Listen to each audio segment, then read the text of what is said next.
যুবক নামাজ পড়ে চোখের পানি ছেড়ে বারান্দার কর্নারে বসে কান্দে, আল্লাহ তুমি কোরআনওয়ালা একটা বান্দি আমার বিবাহের বন্ধনী মিলায়া দাও। আল্লাহ তাআলার কাছে দোয়া কবুল হয়ে গেল। বিবাহের বন্ধনে এক গরিবের সন্তান সন্ধান পেল, কোরআনওয়ালা নারী, বিবাহ হয়ে গেল। এখন এই বউ নিয়ে পর্দা রক্ষা করে চলবে, পর্দা নাই। বউ নিয়ে চলে গেল এক জংলার কিনারায়, ছোট ঘর উঠাইয়া স্ত্রীকে ঘরের মধ্যে রেখে গোসলের পানি আগায় দিয়া বাহির থেকে দরজা লক করিয়া বিবিরে ঘরের মধ্যে রেখে অন্যের বাড়ি কাজ করার জন্য চলে যায়। সারাদিন কাজ করে সন্ধ্যাবেলা মজুরি নিয়ে ঘরে আসে। আজকে জুমার দিন, যুবক বলে আজ আমার কোনো কাজ নাই, পবিত্র দিন, আমি জুমার নামাজে সবার আগে মসজিদে যাব। সবার আগে গেলে বড় সওয়াব। আল্লাহর বান্দা রেডি হয়ে গেলেন, অপেক্ষা নামাজে যাবে। আজানের ধ্বনিটা কানের মধ্যে যখন স্পর্শ হয়, যুবক ঘর থেকে বেরিয়ে নামাজে রওয়ানা। বিবি ডাক দিয়া কয়, স্বামী আমার কোথায়? বলে নামাজে যাই। দাঁড়াও, নামাজে যাও, কোনো বাধা নাই, তবে একটা সমস্যা, সকালবেলা গম নিয়ে মেইলে গেছো, আটা ভাঙ্গায় নিয়ে আসবা। বিদ্যুতের সমস্যা, আনতে পারোনি, এখন গিয়া বস্তাটা এনে দাও, না হয় নামাজের পরে মিল বন্ধ হয়ে যাবে, 2 দিন পর্যন্ত আর খোলা হবে না। ঘরের মধ্যে অবশিষ্ট এমন আটাও নাই, 2 দিন পর্যন্ত উপবাস কাটাতে হবে। নামাজে যাও, তবে আটার বস্তাটা এনে দাও। আল্লাহর গোলাম যুবক স্ত্রীর কথা শুনে ঝিম ধরে চিন্তায় পড়ে গেল। আটার বস্তাও এনে দেয়া দরকার, নামাজও পড়া দরকার। এখন কি আমি আগে বস্তা আনতে যাব নাকি নামাজে যাব, এই চিন্তা করে আর 2-1 কদম সামনে দেয়। কদম দিয়ে দিয়ে যখন বাড়ির আঙ্গিনাটা পার হয়ে সামনে হাজির, হঠাৎ পেছন থেকে ঘরের পার্শ্বের এক বাচ্চা দৌড়াচ্ছে। ডাক দিয়ে বলেন, ও চাচা, ঘরের থেকে আমাকে খবর নিয়ে পাঠিয়েছেন, আপনার ঘামের হালাল টাকা দিয়ে একটা দুধের গাভী কিনেছে, যেই দুধ বিক্রি করেও কোনো সংসার চলার সহায়ক হয়। আপনি বের হওয়ার পর ওই গাভীটা খোয়ার থেকে রশি সিরিয়া জংলায় পালায় গেছে। আপনি যদি এটা এখন খুঁজে বের করে না আনেন, জংলার হিংস্র প্রাণী আক্রমণ করে শেষ করে দিবে। নামাজ পড়তে যান, বাধা নাই, গাভীটা এনে দিয়া যান। আল্লাহর বান্দা যুবক মারাত্মক চিন্তায় পড়ে গেলেন। আটার বস্তাও এনে দেয়া দরকার, নামাজও পড়া দরকার, গাভী এনে দেয়া দরকার, নামাজও পড়া দরকার। চিন্তা করে এখন কই যাই, নামাজে যাব নাকি আটার বস্তা আনবো না গাভী আনবো। আল্লাহর বান্দা আর একটু সামনে গেলেন, মসজিদের রাস্তায় পেছন দিক দিয়ে আর এক আল্লাহর গোলাম ডাক দিয়া কয়, রে যুবক, তুমি নামাজ পড়তে যাও, তবে তুমি এক সমস্যা আছো আমি জানি। তোমার ঘামের হালাল অল্প টাকায় কিছু জমিন খরিদ করেছ, ফসলি জমিন, তোমার জমিন আমারটা কাছাকাছি, পানি নাই, বৃষ্টি নাই, মেশিনওয়ালার সিরিয়ালও পাওয়া যায় না। আল্লাহ পাকের মহিমা, মেশিনওয়ালাকে আমি সিরিয়াল দিয়ে এখন পানির পাইপ লাগায় দিয়েছি, নামাজের পরে চলে যাবে, লম্বা আর 1 মাসেও পাওয়া যাবে না। যদি তুমিও চাও তোমার ফসলি জমিনে পানি দিবা, মেশিনওয়ালারে গিয়া অনুরোধ করে দাও, না হয় নামাজের পরে আর পাইবা না। নামাজ পড়তে যাও, বাধা নাই, তবে মেশিনওয়ালাকে পানির ব্যবস্থা করতে গিয়া চলে যাও। আল্লাহর বান্দা যুবক চিন্তায় পড়ে গেলেন, কি করি কি করি। মহা 3টা বিপদ মাথায় চেপে আসলো। আটার বস্তা না হলে 2 দিনের খানা নাই, গাভী যদি আনতে না যায় আমার সংসারের 1 নষ্ট হয়ে যাবে। ফসলি জমিনে যদি মেশিনওয়ালাকে এখন না বলি, পুরা সিজনের ফসল আমার ধ্বংস হয়ে যাবে। এখন আমি কি নামাজে যাব না এই বিপদ থেকে রক্ষা করব? যুবক চিন্তা করে করে হঠাৎ চোখ বন্ধ করে মুরাকাবায় চলে গেল। হঠাৎ করে ইমামের বয়ান অন্তরের মধ্যে এসে আঘাত করে ফেলল। ইমাম সাহেব বয়ানে বলেছেন, ইয়া আইয়ুহাল্লাযীনা আমানুস্তাঈনু বিস-সাবরি ওয়াস-সালাহ ইন্নাল্লাহা মা'আস-সাবিরিন। আল্লাহর কাছে সাহায্য চাও, ধৈর্য আর নামাজ। ধৈর্য ধারণ বান্দার কাছে আমার আল্লাহ আছেন। অন্তর ভরে নামাজে দাঁড়ায় কান্না কর, নামাজ শেষ হতে না হতে দেখবি বিপদ আর নাই। আল্লাহর বান্দা যুবক এই চিন্তা করে 3টা মাথায় বিপদ নিয়ে আল্লাহকে ভুলেন না, নামাজে চলে গেলেন, মসজিদে হাজির। সালাম হয়ে গেল। যুবক মসজিদের এক পার্শ্বে গিয়া চোখের পানি ছেড়ে কান্না করেন, ও আল্লাহ তুমি জানো আমি কত বড় গরিব, মানুষের বাড়ি কাজ না করলে আমার ঘরের চুলায় আগুন জ্বলে না। ও আল্লাহ 3টা মহা বিপদ আমি মাথায় নিয়ে তোমাকে ভুলি নাই। মেহেরবানি করে আল্লাহ তুমিও আমাকে ভুলিও না। এই 3 মুসিবত থেকে কুদরতের হাতে হেফাজত করো। আল্লাহর বান্দা কান্নাকাটি করে বাড়িতে বিদায়। আল্লাহ বলেন, বান্দার 1 ফোঁটা চোখের পানি যদি আমার মহাব্বতে ফেলো, 1 বিন্দু পানিও বৃথা যাবে না। যুবক কান্নাকাটি করে বাড়িতে রওয়ানা। ঘরের ভেতরে ঢুকার আগে তাকায় দেখে খোয়ারের ভেতরে হারানো গাভীটা দাঁড়িয়ে আছে। বান্দা শুকর আদায় করলেন, বললেন এটা আমার বাহাদুরি। ঘরের মধ্যে ঢুকলেন, আসসালাম। ঘরের মধ্যে ঢুকে দেখে স্ত্রী রুটি বানাচ্ছে।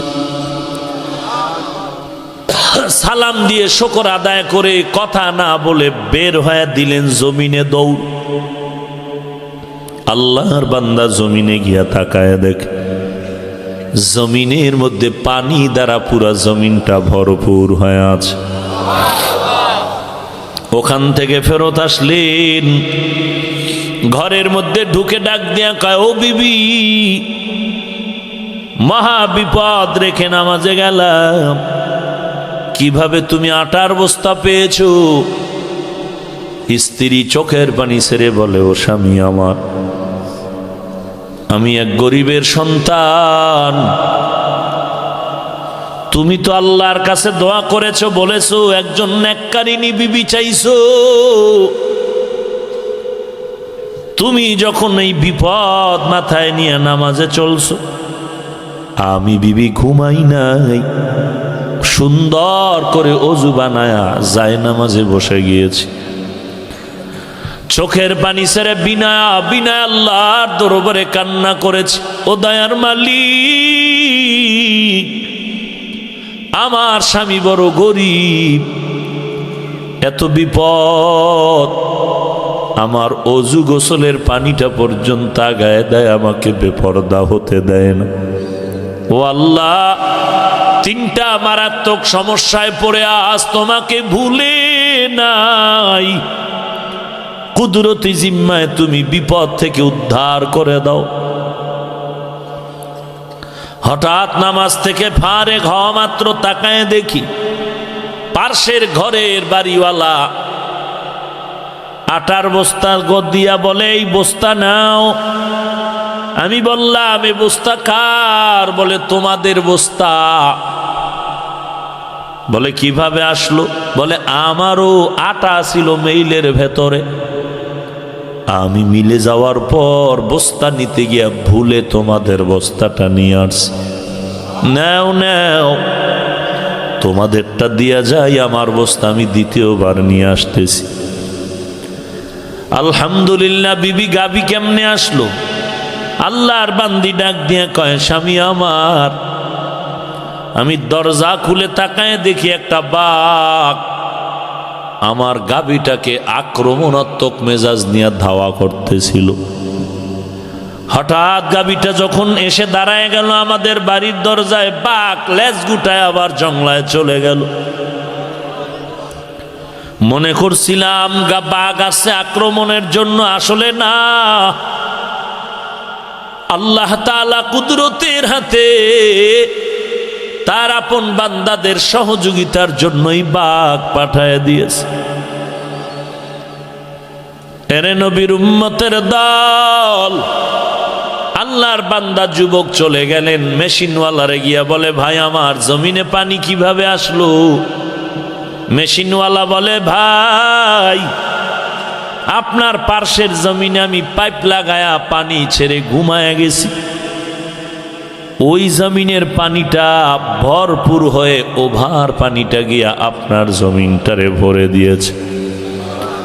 এরে নবীর উম্মতের দল, আল্লাহর উপরে যার যতটুকু বিশ্বাস তার ততটুকু ত্যাগ।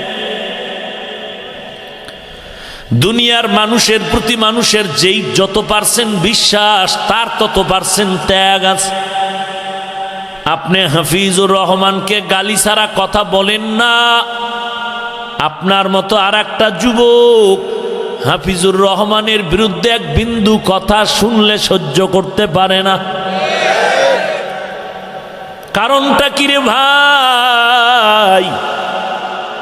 এটাই দুনিয়ার বাস্তবতা। যার প্রতি যতটুকু আঘাত বিশ্বাস ততটুকু তার জন্য জীবন ফেদা ত্যাগ। এর যুবক, ও এলাকার পর্দার আড়ালের মা ও বৃদ্ধ বাবাজি, ভালো করে শুনে নাও। লম্বা কথা বলে বলে কতবার একটা গালিও নাই, হিংসা নাই, দ্বন্দ্ব নাই, কত নরম হয়ে কথা বলি, বিনয়ের সাথে পায়ে ধরে ধরে বলি, ফাঁকে ফাঁকে বলি, ভাইজান মনে কষ্ট পেয়েছেন, মনে কষ্ট নিয়েন না, রাগ করিয়েন না। এত বিনয়ের সাথে কথা বলি আর বলি, ভাই নামাজ পড়ো, টুপি মাথায় দাও। এত বিনয়ের পরে বলায় তুমি টুপি মাথায় দাও না, তোমার মাথায় টুপি দিলে ফালায় দাও, মাথা গরম। উল্টা আমাকে বয়ান দাও, টুপি এখন দেওয়া যাবে না। তুমিও মানুষ, আমিও মানুষ, তোমার মাথায় টুপি দিলেও মাথা গরম, আর আমার মাথায় টুপি 1 মিনিট না থাকলে মাথাটা গরম। ব্যাপার কি ভাই?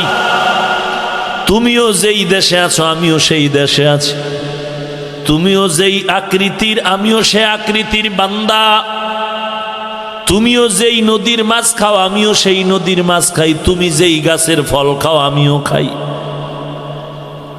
তুমি আমারে যদি 1 কোটি টাকার লোভ দেখাও বা মাইরের ভয় দেখাও আর বলো টুপি ছেড়ে দাও, গলায় ছুরি লাগবে, জীবনে টুপি ছাড়বো না, নামাজ ছাড়বো না। আর তোমাকে কত মায়ার নজর দিয়া বলি টুপি পরতে, তুমি রাজি হও না, কারণ কি?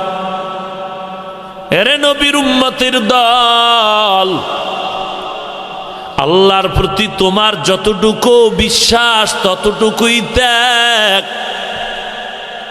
আল্লাহর প্রতি আমাদের যতটুকু বিশ্বাস আমাদের ততটুকুই ত্যাগ।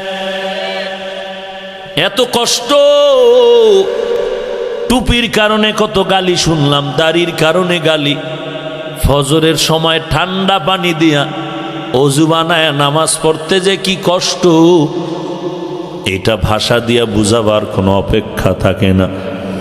এরপরেও নামাজ বাদ দেই না। কত মানুষ গালি দেয়, জবাব দিতে পারি, দেই না।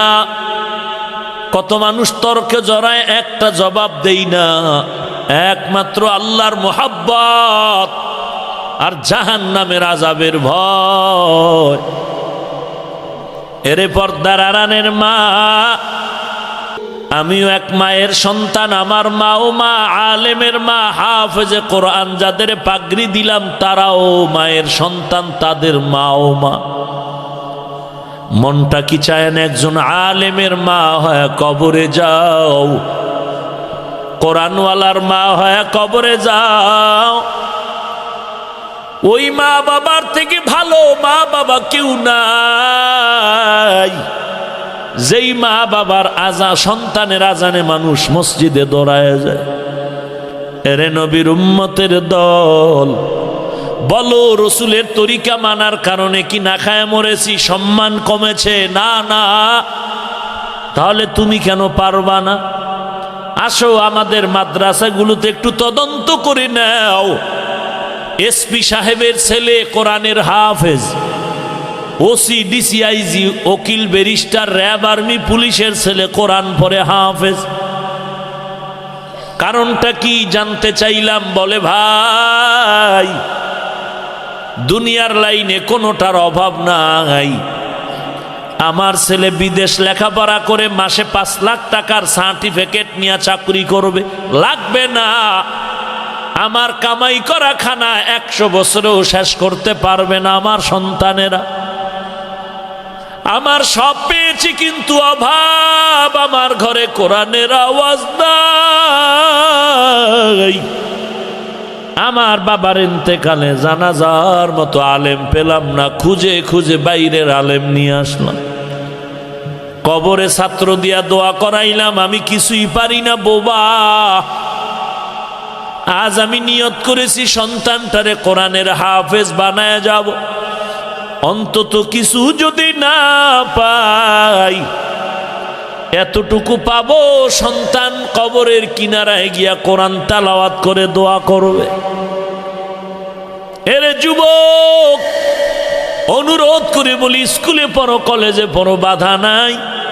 চাকরি করো, ব্যবসা করো, নবীর তরিকা মতে চলো, কোরআন পড়ো, নামাজ পড়ো, মা বাবার খেদমত করো, আল্লাহওয়ালা ওলামায়ে কেরামের মোহাব্বত নিয়ে চলো, বিরোধিতা করিও না। দেশ ও জাতির পক্ষে কাজ করো, বিরোধিতা করিও না। জবানকে হেফাজত করো। যদি বলো হুজুর চেষ্টা করি, পারি না, পারার মতো তৌফিক দিবেন আমার আল্লাহ।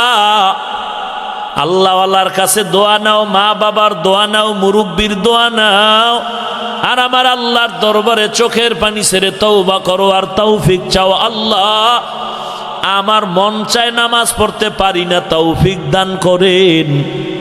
গুনাহ করে জীবনটারে নষ্ট করেছি, তওবা করার মতো তৌফিক দান করেন। তওবা করার মতো তৌফিক দেওয়ার পর আবার তওবার উপরে মজবুত হয়ে চলার তাও তৌফিক দিতে হবে আপনার, না হয় আমি পারবো না। ওরে আল্লাহর বান্দা, যদি তওবা করার খাঁটি অন্তরে নিয়ত হয়, মুনাফিকি যদি না থাকে, খাঁটি তওবার নিয়তে দুটো হাত আমার আল্লাহকে দেখায় দেই। আয় আল্লাহ, আপনি সবার হাত কবুল করে নেন। আয় আল্লাহ, তওবার উপরে মজবুত হয়ে চলার তৌফিক দান করেন, ঈমান ও আমল মজবুত করে দেন। আয় আল্লাহ, মা বোনদেরকেও কবুল করে নেন। আয় আল্লাহ, নবীজির সুন্নাতওয়ালা জিন্দেগি দান করেন, আমিন।